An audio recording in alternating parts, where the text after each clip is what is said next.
Everyone, welcome back to my channel meta mind management. तो फिर से हम लोग स्टार्ट करते हैं अपनी एग्ज़ाम सीरीज़। तो सबसे पहले हम लोगों ने डिस्कस करा था इसका मैथमेटिक्स के, मैंने 15 क्वेश्चन इसके डिस्कस करे थे, ये प्रीवियस ईयर के, ये मैंने आपको पूरे सॉल्व करके बताए थे। आज हम लोग 16th क्वेश्चन से स्टार्ट करना है। तो स्टार्ट करते हैं। 16th क्वेश्चन है, the ratio of 25 minutes to 1 hour. क्या रेशियो होगा 25 मिनट का 1 घंटे के साथ? तो देखते हैं। ये मैंने सॉल्व करके रखा है। Ratio of 25 minutes to 1 hour. 1 hour equals to क्या होगा 60 मिनट। पहले तो हमें मिनट्स को मिनट्स में ही वो करना पड़ेगा। तो 25 डिवाइडेड बाई 60 इक्वल्स टू, ये कट जाएगा तो आएगा 5/12, यानी हमारा करेक्ट आंसर क्या होगा 5/12। तो इसका ऑप्शन बी इज करेक्ट। तो हम लोग ऑप्शन बी में मार्क कर देंगे। Next question is which of the following ratio is equivalent to 2:3। तो हम लोग मल्टीप्लाई करा के देख लेंगे सेम में। 2:3 यानी 2/3। 2/3 में अगर 2 × 2 का मल्टीप्लाई करा रहे तो 4/6 आ रहा है। 4/8 है ऑप्शन में, 4/9 है, नहीं हो सकता। फिर अब क्या करेंगे, 2/3 में 3 का मल्टीप्लाई कराएंगे तो 2 3 ज़ा 6 और 3 3 ज़ा 9। तो हमें दिख रहा है कि 6 × 9 है। तो हमारा तीसरा ऑप्शन वुड बी करेक्ट, 6 × 9। फिर नेक्स्ट क्वेश्चन है, they are 25 boys and 25 girls in a class. 25 boys हैं, 25 गर्ल्स हैं। बॉयज़ हैं 25, गर्ल्स हैं 25, यानी टोटल कितने हुए 50।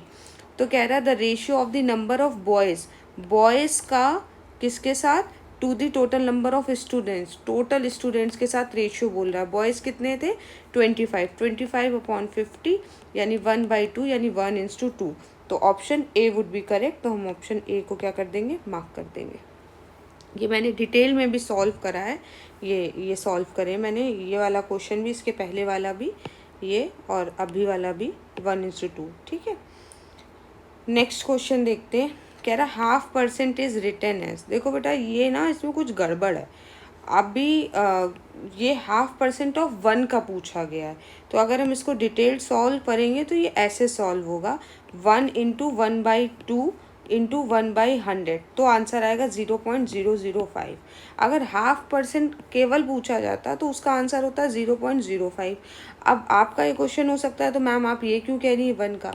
क्योंकि जो यूनिवर्सिटी ने इसकी आंसर शीट वो करी थी, पब्लिश करी थी, उसमें मैं सारे आंसर उसमें भी मैच करती हूँ, खुद से भी सॉल्व करती हूँ और गूगल के 1-2 सोर्सेज से भी करती हूँ। हाँ, जब सॉल्व कराती हूँ तो मेरे मुंह से पिछली बार एक क्वेश्चन फिनेंस का गलत निकल गया था, लेकिन आप भी एक बार चेक कर लिया करो। लेकिन 3-4 जगह से, क्योंकि मेरा क्रॉस चेक्ड रहता है, तो मुझे कहीं किसी में कुछ अलग होता है, किसी में कुछ अलग होता है, तो मुझे प्रॉब्लम हो जाती है। इसमें यूनिवर्सिटी ने 0.005 दिया था और मैंने बाकी सोर्सेज में वो करा तो 0.5% कभी नहीं पूछा गया, 0.5% ऑफ 1 ही पूछा गया है। तो अगर यूनिवर्सिटी 0.5% ऑफ 1 पूछना चाह रही है तो आंसर ये है 0.005, और सिर्फ 0.5% पूछना चाह रही है तो 0.05 है। अभी हम लोग इस सॉल्यूशन पे चलते हैं। तो 1 × 1/2 मल्टीप्लाइड बाय 1/100, आंसर आएगा 0.005। अब यहाँ पे प्रॉब्लम ये है कि अगर आप इसके अलावा कोई और ऑप्शन करेक्ट करते हो तो चाहे जितना भी सही हो, यूनिवर्सिटी ऑप्शन बी को ही करेक्ट मानेगी, इसलिए मैं बी को ही करेक्ट कर रही हूँ। Next question is which of the following is a finite set. Finite मतलब क्या होता है, जिसको हम गिन सकें। पहला कह रहा है set of days in a week. हाँ, वीक में हम कितने डेज होते हैं इसको तो हम गिन सकते हैं, तो फाइनाइट है। फिर कह रहा है A equals to x belongs to n and x is less than 1। ठीक, sorry, x is more than 1। अब 1 से मोर देन तो बेटा कितने भी नंबर होते हैं। थर्ड क्वेश्चन देख लेते हैं। थर्ड नंबर कह रहा है x is an even prime number. ये भी कितने भी हो सकते हैं, केवल फर्स्ट वाले पॉइंट को जो है वो हम लोग काउंट कर सकते हैं। तो statement 1 would be a finite set. Next question कह रहा है which of the following are well defined set. कौन सा वेल डिफाइंड सेट है? पहला है all the colours in the rainbow. हाँ, ये वेल डिफाइंड है, हम इसको बता सकते हैं। All the honest members in the family, honesty का कोई मेजरमेंट ही नहीं है, तो वेल डिफाइंड कौन सा होगा, स्टेटमेंट 1। 22 नंबर कह रहा है the number of ways in which 8 distinct toys can be distributed among 5 children. 5 बच्चों के बीच में 8 डिफरेंट टॉयज हैं, उनको बांटना है तो कितने वेज हो सकते हैं। तो इसको 5 का 8 टाइम्स मल्टीप्लाई करवा देंगे। 5 का 8 टाइम्स मल्टीप्लाई करवा दो तो उसको हम क्या बोल देंगे, 5 की पावर 8। तो ऑप्शन इसमें कौन सा दिख रहा है, ऑप्शन ए। तो ये हमारा ऑप्शन क्या होगा, करेक्ट होगा। नेक्स्ट क्वेश्चन कह रहा है the number of combination of n distinct objects taken at a time be x is given by. तो इसका तो सीधा यही फॉर्मूला है बेटा, ऑप्शन डी NCR। तो फॉर्मूला ही पूछ लिया गया है। फिर the number of ways of painting the faces of a cube with 6 different colours is factorial 6। Next question equivalent set represent as a NA equals to NB। अगर कोई equivalent set होता है तो क्या हम ऐसे रिप्रेजेंट करते हैं, true. 26 number if A equals to 5 6 7 B equals to 7 8 9। तो कह रहा है A यूनियन B बताइए। तो A यूनियन B क्या हो जाएगा, 5 6 7 8 9। कौन सा ऑप्शन दिख रहा है, बी ऑप्शन। तो option B would be correct. Next a set which does not contain any element is called. ऐसे सेट को हम लोग क्या बोलते हैं, एम्प्टी सेट, या फिर हम बोलते हैं इसको नल सेट। फिर कह रहा है set is usually represented by the capital letter, yes true. Usually sets are represented in curly braces, कौन सा है, ऑप्शन डी। देख लो सेट्स के भी बेटा 8 से 10 क्वेश्चंस आए थे, तो सेट्स भी प्रिपेयर करना है अपन को। नेक्स्ट है dash in mathematics are an organise collection of objects and can be represented in set builder form और रोस्टर फॉर्म। कौन क्या होता है, सेट्स होते हैं, ठीक। नेक्स्ट आते हैं 31। कह रहा find the number of veg of arranging the letter of the word danger so that no vowel occupies odd place। बहुत ध्यान से इस क्वेश्चन को समझेंगे। कह रहा है कि नंबर ऑफ वेज बताओ कि हम अरेंज कर पाए लेटर को, किसके लेटर को, डेंजर के, जिसमें कि कोई भी वॉवेल को ऑड प्लेस ना मिले। ऑड प्लेस मतलब ये कितने प्लेसेस हैं, यहाँ पे 6 प्लेसेस हैं। तो 1 3 5 नंबर किसको ना मिले, वॉवेल को ना मिले। तो ऐसे क्वेश्चंस कैसे सॉल्व होते हैं, देखते हैं। 31 मैंने सॉल्व करा होगा। ये देखो डेंजर वर्ड है, देखो मैंने ब्लैक से किसको लिखा है, वॉवेल को लिखा है, बाकी कॉन्सोनेंट को किससे लिखा है, रेड से लिखा हुआ है। तो अभी बोला गया है 1 3 5 में कौन ना है, वॉवेल ना है। अब 3 स्पेसेस ऐसी हैं जिसमें हमारे पास क्या आ सकते हैं, वॉवेल आ सकते हैं। तो देखो मैंने इक्वल्स टू करके लिखा है 3 number of spaces to be filled by vowel. Vowel सिर्फ इन्हीं 3 जगह पे आ सकते हैं। अब वॉवेल्स कितने हैं, 2 हैं। कॉन्सोनेंट्स कितने हैं, 4 हैं। ये हमें पता चल गया इधर से, ठीक है।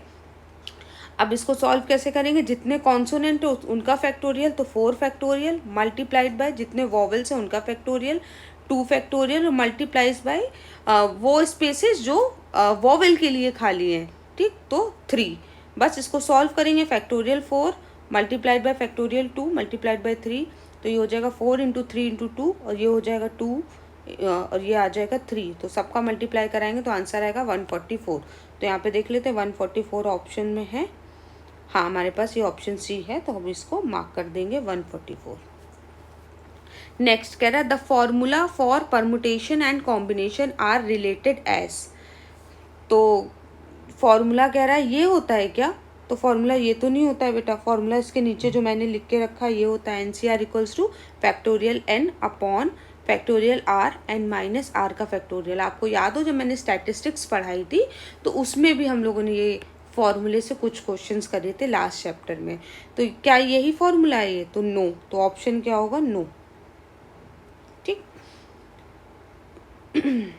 फिर नेक्स्ट कह रहा है find the number of permutation if n equals to 12 and r equals to 2। तो बताना है, देख लो फॉर्मूला लगाना है बस। फॉर्मूले में मैंने क्या कर दिया, वैल्यूज पुट कर दी हैं। परमुटेशन का फॉर्मूला क्या होता है, NPR equals two factorial n upon n minus r factorial. Please combination में क्या हो जाता है, फैक्टोरियल r भी नीचे आ जाता है, परमुटेशन में r हट जाता है। तो देख लेते हैं क्या, 12 फैक्टोरियल डिवाइडेड बाय 12 माइनस 2 कितना होगा, 10 फैक्टोरियल। तो सॉल्व करेंगे तो 12 इंटू 11 इंटू 10 फैक्टोरियल, 10 फैक्टोरियल से 10 फैक्टोरियल कट जाएगा, बचेगा 12 इंटू 11 और आंसर कितना आ जाएगा 132। तो हम लोग 132 पे मार्क कर देंगे, ठीक है। D option is correct. Next question permutation relates to the act of arranging all the members of a set into some sequence or order. True. Next, dash are the ways to represent a group of object by selecting them in a set and forming subsets. ये आप मुझे बताएंगे कि इसमें कौन सा होता है, परमुटेशन होता है कि कॉम्बिनेशन होता है 35 का. नेक्स्ट 36 कह रहा है कि अब ये 4 क्वेश्चंस जो हैं तुम्हारे सिंपल इंटरेस्ट और कंपाउंड इंटरेस्ट के, इसको जल्दी से सॉल्व करते हैं. इस वाले का आंसर 35 का आप मेरे को कमेंट सेक्शन में देंगे, सही गलत मैं बता दूंगी वहाँ पे. 36 क्वेश्चन नंबर कह रहा है कि 4000 जो है वो इन्वेस्ट करा गया 8% पर एनम पे सिंपल इंटरेस्ट पे 5 साल के लिए. तो फिर इंटरेस्ट बताओ. तो सिंपल इंटरेस्ट का फॉर्मूला होता है PRT/100. P कितना है 4000, 8 क्या है R है और 5 क्या है ईयर्स है, डिवाइडेड बाय 100. सिंपल सा क्वेश्चन, आंसर आ जाएगा हमारा 1600. तो option B is correct. Next देख लो 37 कह रहा है कि a sum of money at simple interest of 20% per annum will take how many years to double itself. कह रहा है कितने साल लगेंगे अगर 20% इंटरेस्ट पे पर एनम पे हमने कोई मनी लिया हुआ है और उसको क्या करना है, डबल करना है. देख लेते हैं इसमें मैंने करा है कि नहीं करा है. 39 37, चलिए मैं कर लेती हूँ, मैंने नहीं करा है. हाँ, कह रहा sum of money at simple interest. Let's say कि कोई मनी है वो कितना हो जा रहा है, 2x हो जा रहा है. ठीक है, सिंपल इंटरेस्ट से वो कितना हो जा रहा है, अमाउंट क्या हो जा रहा है, 2x हो जा रहा है. और अमाउंट का फॉर्मूला क्या होता है, ये देखिए मैंने यहाँ पे एक क्वेश्चन सॉल्व करा था. हाँ, ये अमाउंट इक्वल्स टू क्या होता है, P1 + RT. तो यहाँ पे लिख देते हैं P1 + RT. ठीक है, अब P कितना है, लेट्स से P है x और अमाउंट कितना है 2x. 1 + R कितना है, R है 20/100 और T तो वो पूछ ही रहा है. ठीक है, सॉल्व करेंगे. यहाँ पे इसको इधर ही पे ले आते हैं 2x. पूरा आप सॉल्व करके आंसर निकालिएगा. देखिएगा आंसर 5 ईयर्स आ रहा है. अगर नहीं आता तो आप मुझे बता दीजिएगा, मैं सॉल्व कर दूंगी. अदरवाइज आप बताइएगा. इसमें कुछ नहीं करना है, इसमें 100 का एलसीएम लेना है. ठीक, या फिर आप सीधे सीधे कट कर दो. अब ये 2/10 आ गया, 10 का एलसीएम ले लीजिए, यहाँ पे 2t हो जाएगा, यहाँ पे 10 आ जाएगा और फिर इसको बाहर निकाल दीजिएगा. x से x को सॉल्व कर दीजिएगा, आंसर आ जाएगा 5 ईयर्स आंसर आएगा. देख लीजिएगा एक बार. Next question, which of the following represents 3:4. 3 बेटा हम ध्यान करो, मैंने स्टैट्स में भी पढ़ाई थी ये चीज़ कि जब भी 1/2 हो तो 50% है, जब भी आपका 1/4 हो तो कितना परसेंट है, 25% हो, और जब भी 3/4 हो तो कितना है, 75% है. तो इसमें दिमाग ही नहीं लगाना, हमारा option D is correct. Next question, if ₹12,000 taken for 2 years at 4% per annum compounded quarterly then time period and rate is. कह रहा है अगर 12,000 रुपये को लिया गया है कितने साल के लिए, 2 साल के लिए, 4% पर एनम कंपाउंड किया गया है क्वार्टरली, तो फिर टाइम पीरियड और रेट बताओ. इसमें कुछ नहीं करना था, बिल्कुल सिंपल सा क्वेश्चन था. ये वाला है, कह रहा है कि P कितना है 12,000 है, N कितना है 2 years है, R कितना है 4% है. कह रहा है N कंपाउंडेड क्वार्टरली कंपाउंड किया गया, 2 साल को क्वार्टरली कंपाउंड किया गया. 1 साल में कितने क्वार्टर होते हैं, 4, तो 2 साल में कितने होंगे 8. तो N कितना आ जाएगा 8. R कह रहा है क्वार्टरली कंपाउंड किया गया तो 4/4% है ना, 4 × 1/4 कितना आ जाएगा 1%. तो 8 और 1% देख लो ऑप्शन में है, ये है ऑप्शन सी. तो हम लोग इसी को मार्क कर देंगे. फिर 40 नंबर कह रहा है what is this sum that amounts to 1680 in 5 years at the rate of 8% per annum simple interest. ये थोड़ा सा ट्रिकी क्वेश्चन था. इसमें बोल रहा था कि what is this sum that amounts, कह रहा है कि A इक्वल्स टू, हाँ A इक्वल्स टू कह रहा था आपसे 1680 है, 1680. टाइम कह रहा है 5 years का है. ठीक, और R कह रहा है 8% है पर एनम. ठीक, तो फिर कह रहा है कि आप बताओ सिंपल इंटरेस्ट क्या होगा. ठीक, what is the sum that. ठीक, इसको देख लेते हैं, सॉल्व करते हैं. ये मैंने इस तरह से सॉल्व करा था. इन्होंने क्या करा है, सिंपल इंटरेस्ट का फॉर्मूला क्या होता है, PRT/100. ए का फॉर्मूला क्या होता है, पी 1+RT/100। अब हम क्या कर रहे हैं, इसी में वैल्यू पुट कर रहे हैं, पी इक्वल्स टू A/1+RT। ठीक है, ए कितना बोल रहा है, अमाउंट बोला 1680, हमने 1680 यहाँ पे लिख लिया। 1+R कितना है, 8% है, और टी कितना है 5 ईयर्स, तो 8 × 5/100 कर दिया। एलसीएम लेंगे तो यहाँ पे होगा 100 + 8 × 5।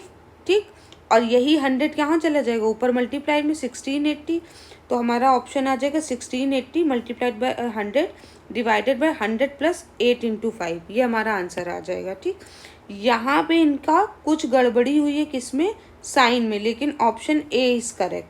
आप एक बार करके देख लीजिएगा, ऑप्शन ए करेक्ट है। इस वाले क्वेश्चन को 37 वाले क्वेश्चन को एक बार आपको सॉल्व करना है। ये वाले क्वेश्चन को अगर नहीं आता तो कमेंट सेक्शन में बता देना, मैं आपके टेलीग्राम में फ़ोटो डाल दूंगी या फिर मैं बता दूंगी। जो भी आंसर हो वो, एक इस क्वेश्चन का आंसर आप लोग मुझे बताएंगे और एक 35 का आंसर मुझे बताएंगे। नेक्स्ट उसमें हम लोग 41 से लेके कोशिश करेंगे कि पूरे निपटा दें। Thank you everyone.